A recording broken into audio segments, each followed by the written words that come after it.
ಸ್ನೇಹಿತರೆ, ಇಂದು ನಾನು ಒಂದು ತುಂಬಾ ಇಂಟ್ರೆಸ್ಟಿಂಗ್ ಆದ ವಿಷಯದ ಮೇಲೆ ಮಾತನಾಡುವವನಿದ್ದೇನೆ. How to clean your mind. ಹೌದು ಸ್ನೇಹಿತರೆ, ನಿಮ್ಮ ಮನಸ್ಸನ್ನು ಹೇಗೆ ಶುದ್ಧೀಕರಿಸಿಕೊಳ್ಳುವುದು, ನಿಮ್ಮ ಮನಸ್ಸನ್ನು ಹೇಗೆ ಕಂಟ್ರೋಲ್ ನಲ್ಲಿ ಇಟ್ಟುಕೊಳ್ಳುವುದು. ಹಾಗಾದ್ರೆ ಬನ್ನಿ ಸ್ನೇಹಿತರೆ, ಮನಸ್ಸಿನ ಮೇಲೆ ಇರುವ ಈ ವಿಡಿಯೋವನ್ನು ನೋಡೋಣ. ನೀವು ನಿಮ್ಮ ಮನಸ್ಸನ್ನು ಕಂಟ್ರೋಲ್ ನಲ್ಲಿ ಇಡಬೇಕಾದರೆ ನೀವು ಮಾಡಬೇಕಾಗಿರುವ ನಂಬರ್ 1 ಕೆಲಸ ನಿಮಗೆ ಬೇಡವಾದ ವ್ಯಕ್ತಿಗಳನ್ನು ಬಿಟ್ಟು ಬಿಡುವುದು. ಹೌದು, ಯಾರು ನಿಮಗೆ ಒಂದು ರೀತಿಯ ಕಂಫರ್ಟ್ ಕೊಡುವುದಿಲ್ಲವೋ ಅಥವಾ ಯಾರು ನಿಮ್ಮನ್ನು ವಿನಾಕಾರಣ ದ್ವೇಷಿಸುತ್ತಾರೋ ಅವರನ್ನು ಬಿಟ್ಟು ಬಿಡೋದೇ ನಿಮ್ಮ ಮೊದಲ ಒಂದು ಒಳ್ಳೆಯ ಉಪಾಯ. ಕೆಲವು ಜನರು ತಮ್ಮನ್ನು ಬಿಟ್ಟು ಬೇರೆಯವರ ಏಳಿಗೆ ಅಭಿವೃದ್ಧಿಯನ್ನು ಎಂದಿಗೂ ಸಹಿಸುವುದಿಲ್ಲ. ಹೀಗಾಗಿ ನಿಮ್ಮ ಜೀವನದಲ್ಲಿಯೂ ಯಾರಾದರೂ ಇಂಥ ವ್ಯಕ್ತಿಗಳಿದ್ದರೆ ಮೊದಲು ಅಂತಹ ಜನರನ್ನು ನಿಮ್ಮ ಜೀವನದಿಂದ ದೂರ ಮಾಡಿ.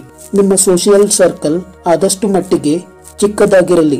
ಹೌದು ಸ್ನೇಹಿತರೆ, ಯಾರ ಫ್ರೆಂಡ್ ಸರ್ಕಲ್ ಚಿಕ್ಕದಾಗಿರುತ್ತದೆಯೋ ಅಲ್ಲಿ ವ್ಯಾಜ್ಯ ಅಥವಾ ಜಗಳಗಳು ಉಂಟಾಗುವ ಚಾನ್ಸ್ ಸಹ ಕಡಿಮೆಯಾಗಿರುತ್ತೆ. ನಿಮ್ಮ ಫ್ರೆಂಡ್ಶಿಪ್ ಸರ್ಕಲ್ ತುಂಬಾ ದೊಡ್ಡದಿದ್ದರೆ ಅಲ್ಲಿ ಡಿಫರೆನ್ಸ್ ಆಫ್ ಒಪಿನಿಯನ್ ಸಹ ಹೆಚ್ಚಿರುತ್ತೆ. ಡಿಫರೆನ್ಸ್ ಆಫ್ ಒಪಿನಿಯನ್ ಹೆಚ್ಚಿದ್ದರೆ ಪರಸ್ಪರ ವೈಮನಸ್ಯಗಳುಂಟಾಗುವ ಸಾಧ್ಯತೆಯೂ ಹೆಚ್ಚಾಗಿರುತ್ತೆ.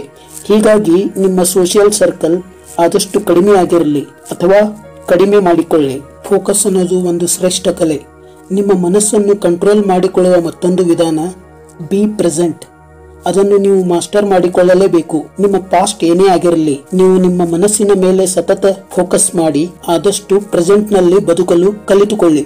ಜಗತ್ತಿನ ಅನೇಕ ರಿಸರ್ಚಸ್ ಗಳು ಹೇಳುತ್ತವೆ, ನಾವೇನು ತಿನ್ನುತ್ತವೆಯೋ ಆ ರೀತಿ ವರ್ತಿಸುತ್ತೇವೆ. ಹೀಗಾಗಿ ಮನಸ್ಸನ್ನು ಕಂಟ್ರೋಲ್ ನಲ್ಲಿ ಇಡಲು ನಾವು ತಿನ್ನುವ ಆಹಾರನೂ ಒಂದು ಮುಖ್ಯ ಪಾತ್ರ ವಹಿಸುತ್ತದೆ.